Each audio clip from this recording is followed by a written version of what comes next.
Hello साथियों, सभी को नमस्कार। आज हम इतिहास की कक्षा को आगे बढ़ाते हुए एक महत्वपूर्ण टॉपिक ताम्रपाषाण काल के बारे में चर्चा करेंगे। तो आइए स्टार्ट करते हैं आज की क्लास। हेडिंग लिखना, ताम्रपाषाण काल। ताम्रपाषाण काल। ताम्रपाषाण काल, ठीक है। इसकी जो अवधि है वो कितनी, इसका टाइम पीरियड अलग अलग बुकों में अलग अलग दिया है, ठीक है। तो कहीं पर इसकी तिथि मानी गई है 2500 ईसा पूर्व से 700 ईसा पूर्व तक। 700 ईसा पूर्व, ठीक है। या दूसरी भी नोट कर लेना, 2000 ईसा पूर्व से 1000 ईसा पूर्व। ईसा पूर्व तो एक ही ऑप्शन में आएगी, उसको हिसाब से अपने हिसाब से कर लेना, ठीक है। ईसा पूर्व। देखो, ताम्रपाषाण काल आज का टॉपिक। नवपाषाण काल के बाद भारत में एक नया काल स्टार्ट होता है जिसको बोलते हैं ताम्रपाषाण काल। इस काल को हम कॉपर युग के नाम से भी जानते हैं, तांबा युग, ठीक है, या चैल्कोलिथिक युग। तो पहला पॉइंट इसमें लिखना,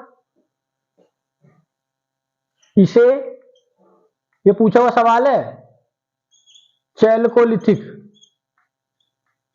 चैल्कोलिथिक एज, एज या कॉपर युग, कॉपर युग के नाम से भी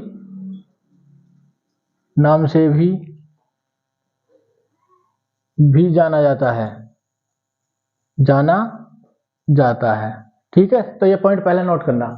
देखो, ताम्रपाषाण, ताम्र मतलब तांबा और पाषाण मतलब पत्थर। तो इस युग में मनुष्य तांबे और पत्थर का प्रयोग करता था उपकरण बनाने के लिए। तो दूसरा पॉइंट लिखना, उपकरण बनाने के लिए,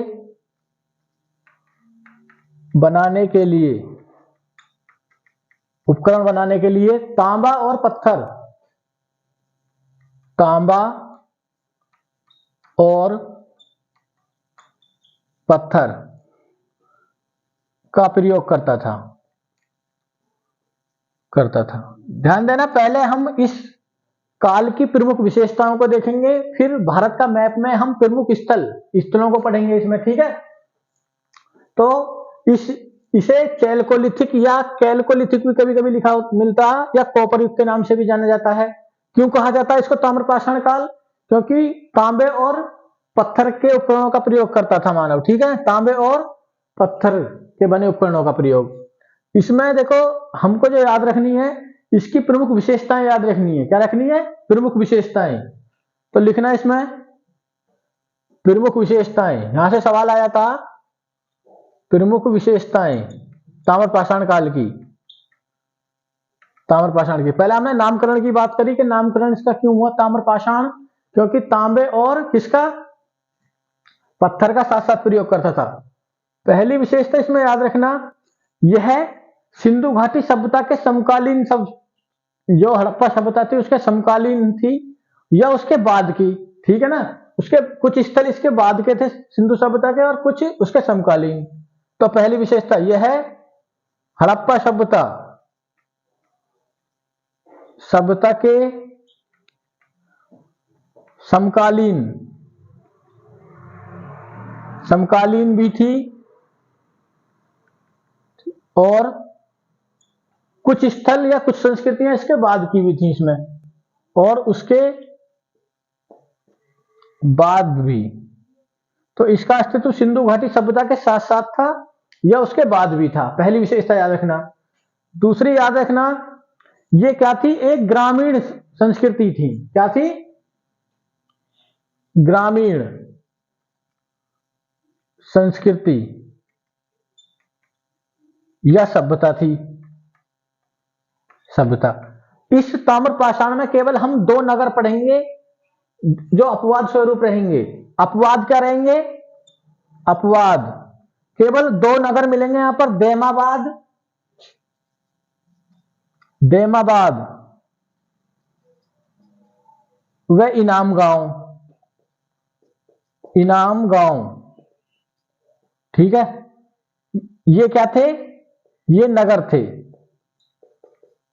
ये दोनों महाराष्ट्र में पढ़ेंगे हम इनको, ठीक है, तो ये याद रख लेना। बाकी ये सभी, ये ताम्रपाषाण काल कैसा है? ये ग्रामीण संस्कृति या सभ्यता को दर्शाएगा। अगला जो इसकी विशेषता याद रखनी है, लोग जो घर बनाएंगे वो घास फूस के या लकड़ी के बने रहेंगे घर। तो तीसरा लिखना, घर लकड़ी घास फूस के बने थे। केवल एक जगह पत्थर के घर मिले। एक स्थल पढ़ेंगे अहाड़ में पत्थर के घर, जो पत्थर के बने हुए थे, पत्थर के घर मिले हैं। तो ये पॉइंट भी आप याद रखना, ठीक है। अगला जो पॉइंट याद रखना है, प्रमुख व्यवसाय जो था पशुपालन व कृषि, ठीक है ना, क्योंकि ग्रामीण थी तो प्रमुख व्यवसाय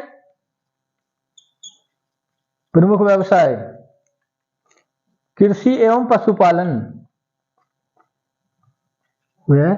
पशुपालन, ये पॉइंट आपको याद रखना है, क्योंकि ग्रामीण सभ्यता ये ग्रामीण के लक्षण है। अगला पॉइंट जो याद रखना आपको इसकी विशेषताओं में, कि जो लोग थे वो सबको घरों में ही दफनाते थे। ये क्वेश्चन पूछा हुआ है एग्जाम में, किस काल में लोग शवों को अपने घर में ही दफनाते थे? तो ताम्रपाषाण काल में। तो अगली विशेषता, शवों को घर के आंगन में ही दफनाते थे। घर के आंगन में ही दफनाते थे शवों को। तो ये भी पॉइंट आपको याद रखना है। पूजा किसकी करते थे वो पॉइंट भी याद रख लेना। मातृदेवी व वृषभ यानी बैल की वृषभ पूजा का प्रचलन था।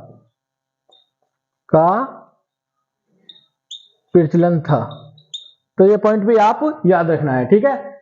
हम किसकी बात कर रहे हैं? हम पढ़ रहे हैं ताम्रपाषाण काल की बात, उस काल की बात जिसमें मानव तांबे और पत्थर दोनों के उपकरणों का प्रयोग करता था, ठीक है। इसको चैल्कोलिथिक एज या कोपर युग के नाम से भी जाना जाता है। ये हड़प्पा के समकालीन भी था और हड़प्पा के बाद भी थी ये संस्कृतियां। ये ग्रामीण संस्कृति का उदाहरण है। केवल 2 नगर हैं तो इंपॉर्टेंट है, पूछे जाते हैं, दैमाबाद व इनाम गांव, दोनों महाराष्ट्र में पढ़ेंगे। अभी इनके बारे में चर्चा करेंगे आगे।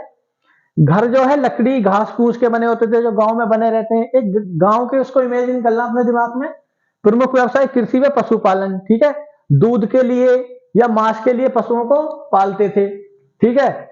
शवों को घर में ही दफनाते थे, ये भी इंपॉर्टेंट पॉइंट है जो फैक्ट याद रखना। मातृ देवी और विरसल देवी का पूजा करते थे, ठीक है, विरसल पूजा का प्रचलन था। इसको नोट करें। फिर हम इसमें शामिल प्रमुख संस्कृतियों को जानेंगे, कौन कौन सी ताम्रपाषाण काल में प्रमुख संस्कृतियां थी। नोट डाउन करें इसको।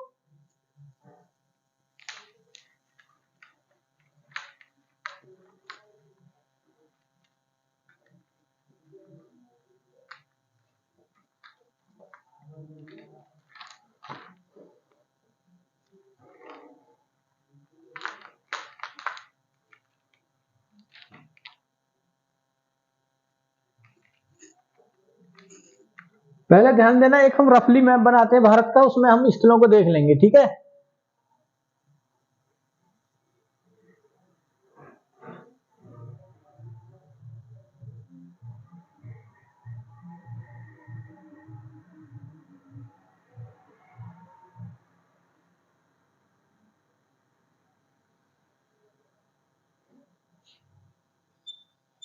ये रफली भारत का मैप हो गया, ठीक। ये श्रीलंका, ठीक है।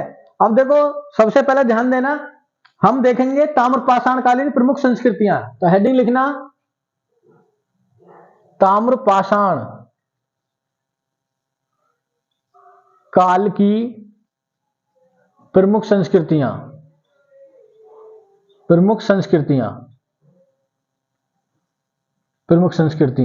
ठीक है।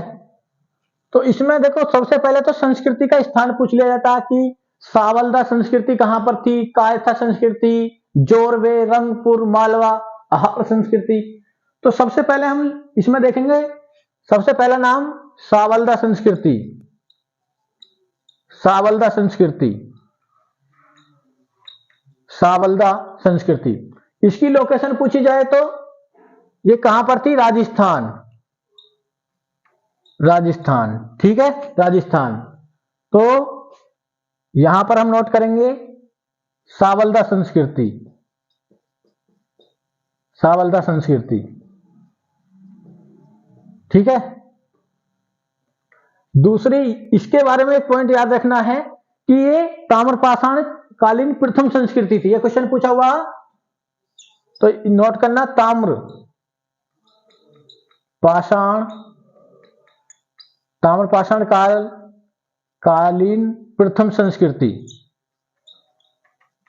प्रथम संस्कृति। तो पहला नाम याद हुआ सावलदा संस्कृति, कहां पर, राजस्थान में। दूसरा नाम याद रखना इसी में, अहार संस्कृति, अहार संस्कृति, ठीक है, अहार संस्कृति। तो ये कहां पर थी, बनास नदी के तट पर, ठीक है, दक्षिणी पूर्वी राजस्थान में, दक्षिण पूर्वी राजस्थान, राजस्थान। तो ये पॉइंट आप याद रख लेना, ठीक है। तो दूसरी हम इसमें देखेंगे बनास, सॉरी, अहार संस्कृति, अहार संस्कृति। तो एक ये पॉइंट आप याद रखना, ठीक है। अहार संस्कृति के हम प्रमुख स्थल जो पढ़ेंगे उन स्थलों को नोट करेंगे जो जिनके बारे में हमको पढ़ना। प्रमुख स्थल इस संस्कृति के, प्रमुख स्थल जो हमको पढ़ने, एक हम पढ़ेंगे अहार के बारे में। अहार पूछा जाता है, अहार किस संस्कृति से संबंधित है, अहार संस्कृति से। एक हम गिलुंद और एक बालाथल, ये तीनों स्थल कहां पर है, राजस्थान में, जो किससे संबंधित है, इससे ताम्रपाषाण संस्कृति के अंतर्गत अहार संस्कृति के। तीसरी संस्कृति का नाम आपको याद रखना है कायथा संस्कृति, संस्कृति। ये कहां पर थी, मध्य प्रदेश, ये मध्य प्रदेश में याद रखनी है आपको। चौथी मालवा संस्कृति, मालवा संस्कृति, ये भी कहां पर थी, मध्य प्रदेश में थी, मध्य प्रदेश, ठीक है। तो हम मध्य प्रदेश में दो देख लेंगे, कायथा संस्कृति और मालवा संस्कृति, मालवा संस्कृति, ठीक है। ये पॉइंट भी याद रखना। और एक संस्कृति जो सबसे लंबे समय तक रही महाराष्ट्र में, जोरवे, इंपॉर्टेंट है, जोरवे संस्कृति, ठीक है। देखो मालवा संस्कृति के अंतर्गत हम एक स्थल पढ़ेंगे जो इंपॉर्टेंट है, प्रमुख स्थल, स्थल नवदा टोली, बहुत इंपॉर्टेंट है नवदा टोली, और मालवा। तो दो स्थल इसमें नोट कर लेना, ठीक है, जो हमको किस संस्कृति में पढ़ने हैं, मालवा में। पांचवी इसमें एक संस्कृति हमको याद रखना है, जोरवे संस्कृति, जोरवे। ये पूछा हुआ सवाल है, जोरवे संस्कृति किस काल से संबंधित है, ताम्रपाषाण काल से। ये कहां पर है, पश्चिमी महाराष्ट्र, यानी महाराष्ट्र में है ये, पश्चिमी महाराष्ट्र। और इसके स्थलों में आपको याद रखने नाम, स्थल, प्रमुख स्थल। एक याद रखना देमाबाद, देमाबाद, नेवासा, इनामगांव, इनामगांव, ठीक है। ये तीन स्थल हमको इसमें पढ़ने हैं। और एक संस्कृति नाम याद रख लेना केवल, रंगपुर, रंगपुर संस्कृति, ये कहां पर थी? गुजरात, गुजरात, रंगपुर, ठीक है, संस्कृति। तो अब इसमें हमने देखा ताम्रपाषाण काल के अंतर्गत, यहां से सवाल कैसे आता है, कौन कौन सी संस्कृतियां शामिल थी। तो प्रथम संस्कृति जो पूछी जाती है सावलदा संस्कृति, स्थान पूछा जाए राजस्थान। दूसरी इंपॉर्टेंट है बहुत ज्यादा, ये पेपर में बहुत पूछी जाती है, अहाड़ संस्कृति, बनास नदी के तट पर है, दक्षिणी पूर्वी राजस्थान में। प्रमुख स्थल इसमें अहाड़ पढ़ेंगे, गिलुंद पढ़ेंगे, बालाथल पढ़ेंगे, ठीक है।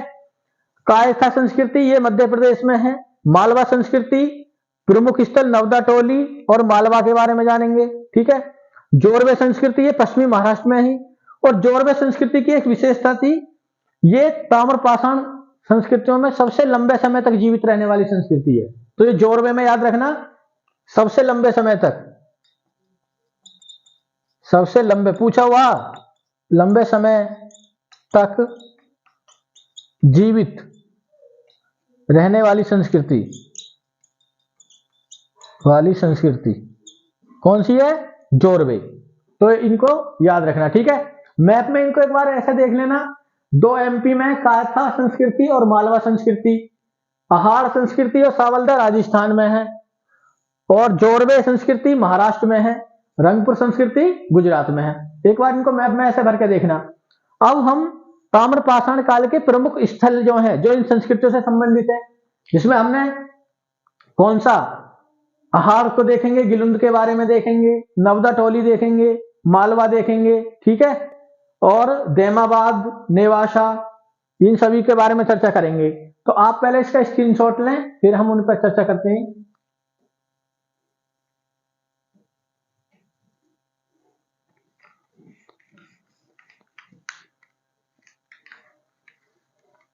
ये स्थल भी पूछ लिए जाते हैं जिन पर हम चर्चा करेंगे, ठीक है।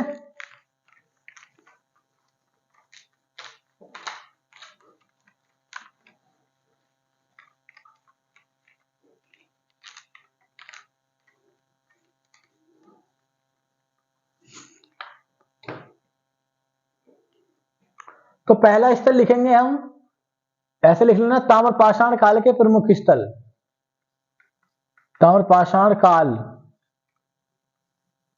के प्रमुख स्थल, ठीक है, ताम्रपाषाण काल के प्रमुख स्थल। पहला स्थल अहाड़, अहाड़, ठीक है। अहाड़ के आगे लिखना बनास नदी के तट पर है, ये बनास नदी के तट पर, कहां पर? राजस्थान में, राजस्थान, ठीक है। बनास, सॉरी, अहाड़। देखो अहाड़ के ऊपर क्वेश्चन ये इंपॉर्टेंट है, यहां से तांबे के बने उपकरण बहुत ज्यादा संख्या में या मात्रा में प्राप्त हुए हैं, ठीक है, तांबे के बने उपकरण। तो इसको ताम्रवती के नाम से जाना गया, तांबे की नगरी, ठीक है ना। पूछा जाएगा तांबे की नगरी किस स्थल को कहा गया? अहाड़ को। तो तांबे के बने उपकरण अधिक संख्या में प्राप्त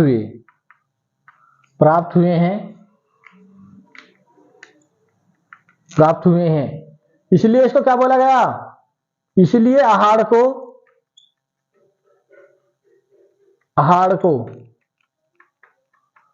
क्या बोला गया? ताम्रवती, यानी तांबे की नगरी, तांबे की नगरी, ठीक है, कहा गया। इंपॉर्टेंट पॉइंट है, तांबे की नगरी। कहां से तांबे के ढेर प्राप्त हुआ, उपकरणों का ढेर? तो अहाड़, ठीक है। दूसरा, यहां पर अब ताम्रपाषाण संस्कृति में सभी घर किसके बने थे? घास फूस के या लकड़ी के बने थे। और ये ऐसा स्थल था जहां पर घर किसके बने हुए? अहाड़ में पत्थर के। तो घर पत्थर के बने थे, ठीक है ना। जबकि ताम्रपाषाण काल में घर किसके? लकड़ी घास फूस के बने थे। ठीक है ना। आहार से ही हमें एक जानकारी और मिली है कि आहार में रंगाई और छपाई का कारखाना या उद्योग क्या था? विकसित अवस्था में था, क्योंकि यहां छपाई के ठप्पे प्राप्त हुए। कपड़े पर छपाई के लिए ठप्पे, जैसे मोहर लगा देते थे। ठीक है, तो कपड़े पर छपाई के लिए प्रयुक्त ठप्पे प्राप्त हुए हैं।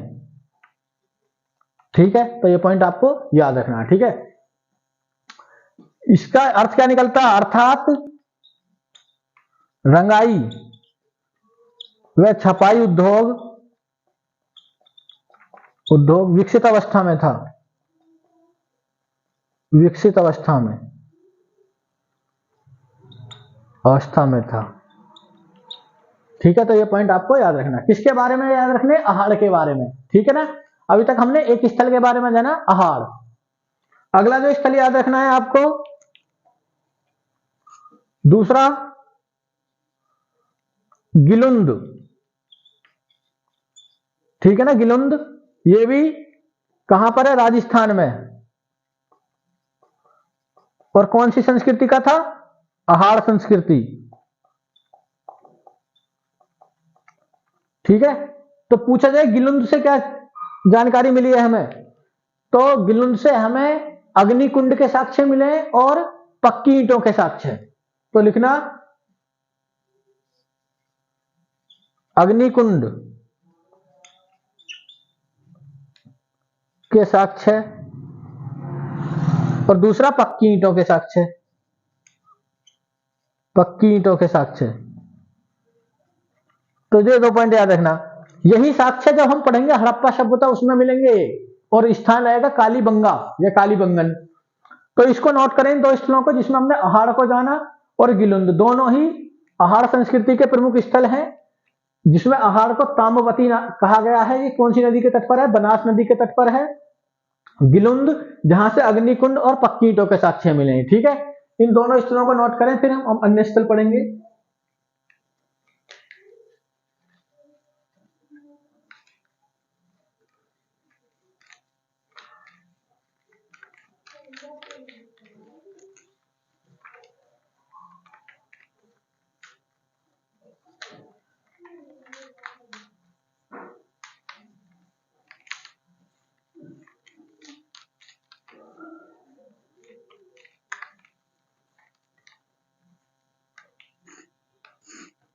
अगला जो महत्वपूर्ण स्थल आपको याद रखना है, नंबर 3, जो एग्जाम में पूछा जाता है, मालवा।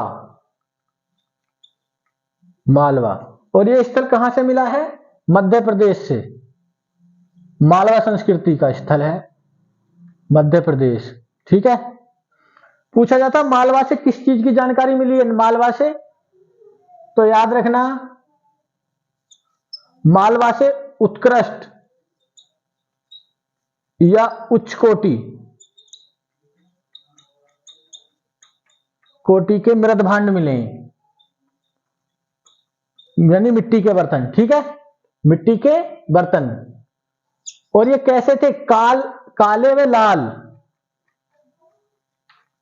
लाल रंग के।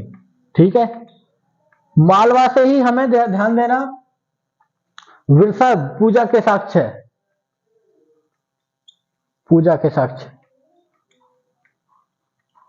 तो ये पॉइंट भी आप याद रखना। ठीक है, चौथा स्थल इसमें हम देखेंगे नवदा टोली।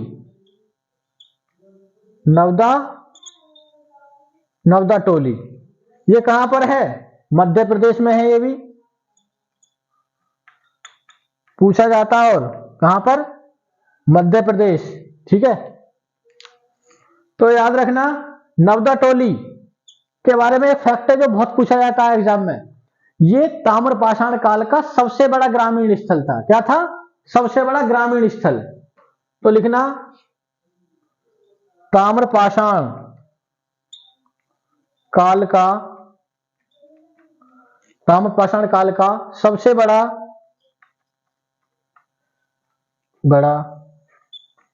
ग्रामीण स्थल।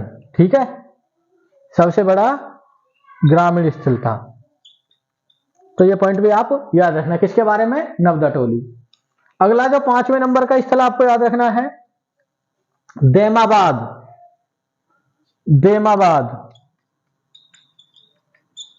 देमाबाद कहां पर है? ये जोरवे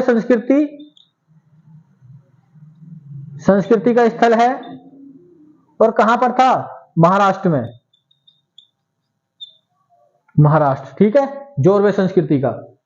देखो देमाबाद से ध्यान रखना, देमाबाद ये और इनाम गांव ये नगर थे। ये मैं पहले ही आपको बता चुका हूं, देमाबाद और इनाम गांव। तो ये सबसे बड़ी क्या थी? ये ताम्रपाषाण की सबसे बड़ी नगरीकृत बस्ती थी। तो लिखना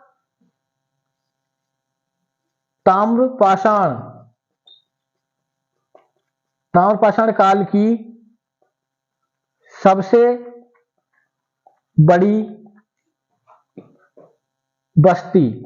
देखो ये इससे भी, नवदा टोली से भी बड़ी थी। ओवरऑल भी सबसे बड़ी यही थी। अगर नवदा टोली और ये दोनों दिए हों और कुछ भी ना दे, ना ग्रामीण बोले ना नगरीकृत, और सबसे बड़ी नगरीकृत बस्ती तो थी, सबसे बड़ी नगरीकृत बस्ती। ठीक है, ओवरऑल भी सबसे बड़ी और नगरीकृत भी सबसे बड़ी। यहां से हमें कांसे का रथ प्राप्त हुआ। क्या हुआ? कांसे का रथ प्राप्त हुआ। तो पूछा जा सकता है, ठीक है, कांसे का रथ कहां से प्राप्त हुआ? तो इससे। ये ताम्रपाषाण संस्कृति कांस्य युगीन संस्कृति का ही एक पार्ट थी। कांसा एक मिश्र धातु है, याद रख लेना। कांसा क्या है? एक मिश्र धातु है जो किससे? कॉपर और टिन से मिलकर बनती है। ठीक है, Cu प्लस Sn से मिलकर क्या बनती है? कांसा, या इसको ही ब्रोंज बोलते हैं इंग्लिश में। कांसे को क्या बोलते हैं? ब्रोंज। तो ये भी पॉइंट याद रखना, ये इसकी मिश्र धातु है। ठीक है, तो इन सबको नोट करें पहले, फिर हम पढ़ेंगे कुछ और स्थलों के बारे में। पहले इसका स्क्रीनशॉट लें, जिसमें मालवा, नवदा टोली और देमाबाद। नोट करें इसको।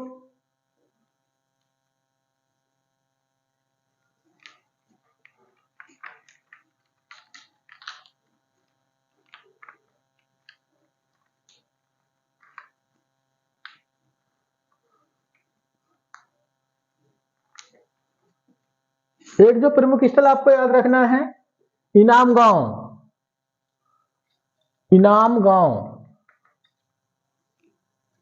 ये भी कहां पर है? जोरवे संस्कृति का था ये भी, जोरवे संस्कृति। और ये संस्कृति कहां थी? महाराष्ट्र में। महाराष्ट्र। ठीक है, इनाम गांव के बारे में देखो, नगरीकृत बस्ती तो थी, ये किलेबंदी थी। किलेबंद नगरीकृत बस्ती। ऐसी बस्ती जो दुर्गीकृत थी या किलेबंद थी, वो कौन सी थी? इनाम गांव। दूसरा इसमें याद रखना, यहां पर वर्ग विभाजन के साक्ष्य मिले। वर्ग विभाजन के साक्ष्य मतलब पुरोहित का आवास अलग था, मजदूरों का श्रमिक का अलग था। ठीक है, तो लिखना वर्ग विभाजन के स्पष्ट साक्ष्य प्राप्त हुए, जिसमें जैसे पुरोहित आवास अलग था, आवास अलग, श्रमिकों का आवास अलग, आवास श्रमिकों का आवास, श्रमिकों का आवास अलग, मालियों का आवास अलग,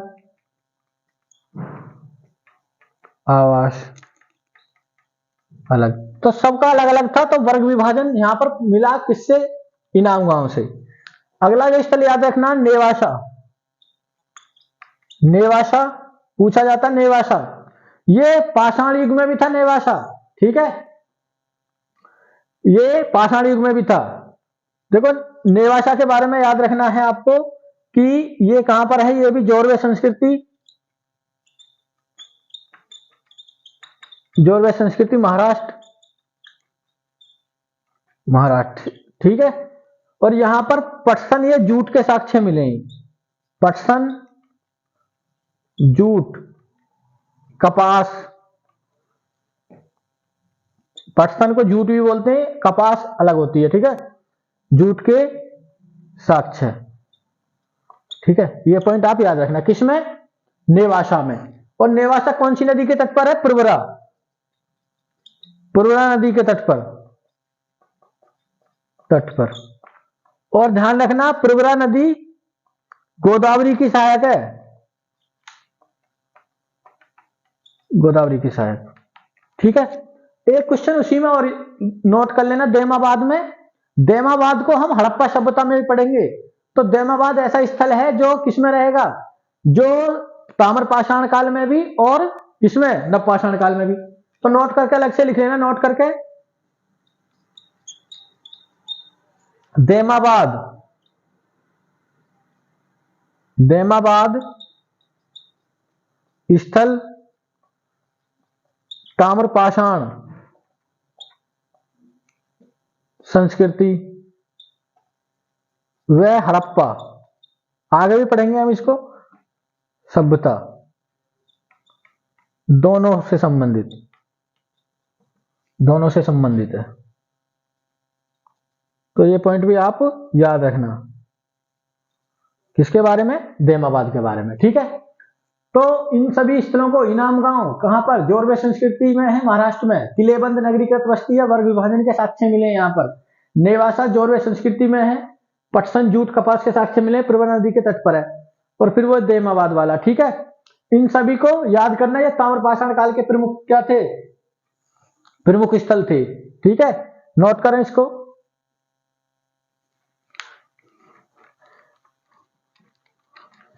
देखो अगर पूछा जाए मानव द्वारा प्रयुक्त प्रथम धातु कौन सी थी, तो प्रथम धातु थी तांबा। ये कभी कभी फैक्ट आ जाते हैं, दोनों तीनों को याद रखना।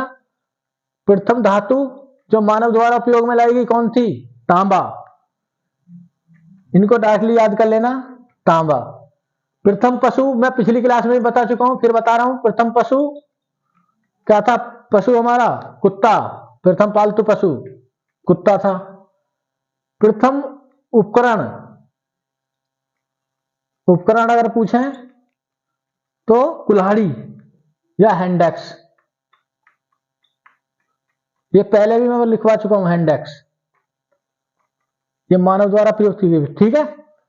तो ये भी याद रखनी है पॉइंट सबको, ठीक है। सभी को क्लियर है यहां तक पॉइंट। तो ये थी कौन सी, ताम्रपाषाण संस्कृति, ठीक है ना, ताम्रपाषाण संस्कृति थी, जिसमें हमने विभिन्न संस्कृतियों के नाम, जैसे इसमें आहार संस्कृति, जोरवे संस्कृति, सावलदा संस्कृति, रंगपुर संस्कृति, ठीक है, मालवा संस्कृति के बारे में देखा। फिर हमने कुछ स्थल देखे जिसमें नवदा टोली, आहार, गिलुंड, बालाथल, इनाम गांव, देमाबाद, ठीक है। इन सभी को आप अच्छे से याद करना। इस संस्कृति में दो ही स्थल ऐसे थे जो नगर थे, उनका नाम याद रखना, देमाबाद और इनाम गांव। खूब पूछे जाते हैं एग्जाम में, कहां से का रथ कहां से मिला, यह भी पूछा जाता, कहां से अग्निकुंड के साक्ष्य मिले हैं। तो ये एक इंपॉर्टेंट टॉपिक है, ठीक है ना। मोस्टली लोग इसको छोड़ देते हैं, पाषाण काल और ताम्रपाषाण को, तो आप इनको अच्छे से याद करना, ठीक है ना। एग्जाम में यहाँ से अब सवाल आते हैं, ठीक है। तो आज की क्लास में बस इतना ही, इसको आप अच्छे से तैयार करना, ठीक है ना। ओके, सभी को धन्यवाद।